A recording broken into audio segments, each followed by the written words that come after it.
রাজশাহী জেলাকে ৫৭ রানে হারিয়ে ইয়াং টাইগার্স চ্যালেঞ্জ ট্রফির বিভাগীয় চ্যাম্পিয়ন হয়েছে সিরাজগঞ্জ জেলা।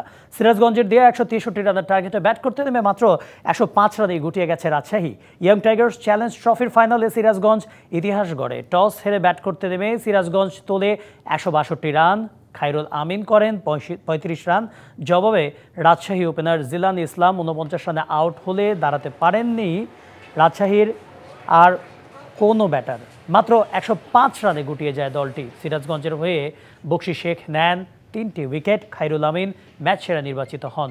বিসিবি আয়োজিত এই টুর্নামেন্টে অংশ নেয় ৮টি জেলা। BCB game development head of operations Habibul Bashar জানান, তরুণদের নিয়ে এই টুর্নামেন্টগুলো অব্যাহত থাকবে। মোহাম্মদ রফিক, জাভেদ ওমরদের মতো সাবেক ক্রিকেটারদের সম্পৃক্ত করায় ক্রিকেটারদের কাছ থেকেও মিলছে দারুণ আগ্রহ।